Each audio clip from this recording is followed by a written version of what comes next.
नरेंद्र मोदी भी हमारा नहीं देख रहा है, वो नहीं हमारा सोच रहा है, वो अपनी सियासत चला रहा है। अमित शाह को है ही नहीं बटों का, वो तो सीधा ही बोलता है। कश्मीरी पंडित राहुल भट्ट की हत्या पर कश्मीर में मच रहा है बवाल।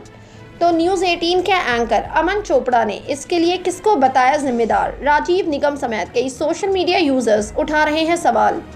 जम्मू कश्मीर के बडगाम में आतंकियों ने तहसील कार्यालय में घुसकर कश्मीरी पंडित राहुल भट्ट की गोली मारकर हत्या कर दी, जिसके बाद से ही तनाव का माहौल है।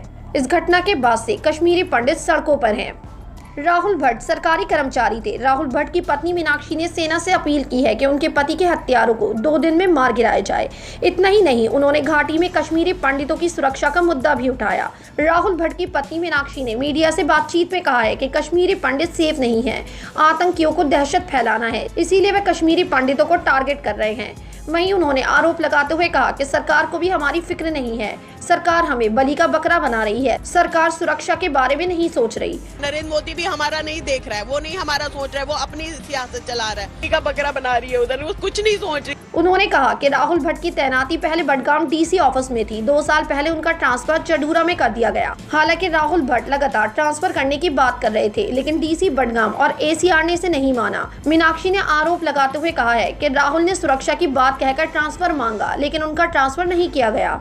वहीं मीनाक्षी ने मीडिया से बातचीत में कहा था कि आतंकी सरकार की जिद का बदला हमसे ले रहे हैं, राहुल के हत्यारों को 2 दिन में मारो। उन्होंने कहा कि आर्मी ने कहा है कि हम 2 दिन में आतंकियों को घसीट कर मारेंगे, लेकिन ये लोग पहले ही इन आतंकियों को क्यों नहीं मारते, सिक्योरिटी क्यों नहीं रखते? अब जब मेरे पति की हत्या कर दी गई, अब आतंकियों को मारेंगे। मीनाक्षी भट्ट ने आरोप लगाते हुए कहा है कि चडूरा तहसील परिसर में कोई सुरक्षा नहीं थी। आतंकी आए, उन्होंने पूछा कि राहुल भट्ट कौन है और उन पर गोलियां बरसाती। उन्हें हिलने का भी मौका नहीं दिया गया। इतना ही नहीं, उन्होंने संदेह जताया है कि कोई अंदर का कर्मचारी ही आतंकियों से मिला था, तभी उनके पति का नाम आतंकियों को पता था। मीनाक्षी ने कहा कि कश्मीर में हालत बहुत खराब है, कश्मीरी पंडितों की कोई सुरक्षा नहीं है, उन्हें सरकार की तरफ से बलि का बकरा बनाया जा रहा है। उन्होंने कहा कि तहसील में सुरक्षा होती तो मेरे पति की जान बच जाती। आज घाटी में कश्मीरी पंडित सेफ नहीं है, कल राहुल की बारी थी, आप किसी और की बारी होगी। अब ऐसे में न्यूज़ 18 के एंकर अमन चोपड़ा ने भी सेफ कश्मीरी हिंदूज के टैग के साथ शो किया, जिसमें वो ये बताते नजर आ रहे हैं कि घाटी में कश्मीरी हिंदू पंडित सुरक्षित नहीं है। कश्मीरी पंडित हिंदू की टारगेट किलिंग हुई है कि कश्मीर में क्या हिंदू होना गुनाह है क्या?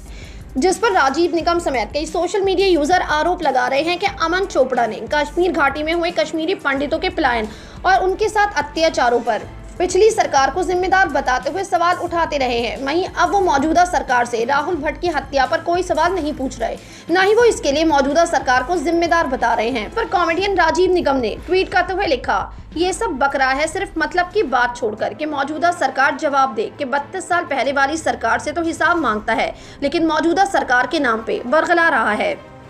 तो मैं इस पर पत्रकार और फिल्म मेकर विनोद कापड़ी ने भी ट्वीट करते हुए लिखा, राहुल भट्ट की पत्नी मीनाक्षी भट्ट का इंडिया टुडे को बयान, नरेंद्र मोदी और शाह कश्मीरी पंडितों को बलि का बकरा बना रहे हैं। ये अपनी राजनीति के लिए पंडितों का इस्तेमाल कर रहे हैं। मैं दोनों को चुनौती देती हूं कि वो बिना सुरक्षा के कश्मीर में घूमकर दिखाएं। तो इस पर स्वामी नाम के एक यूजर ने लिखा, भाई किससे अपील कर रहा है कश्मीरी पंडितों को बचाने की?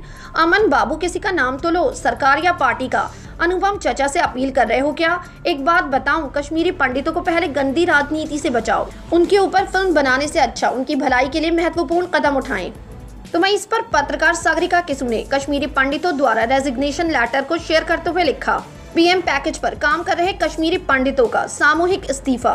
तो इस पर संदीप मनुधने नाम के एक ट्विटर यूजर ने ट्वीट करते हुए पूछा कि अमन चोपड़ा डायरेक्टली मोदी और शाह से सवाल क्यों नहीं पूछता?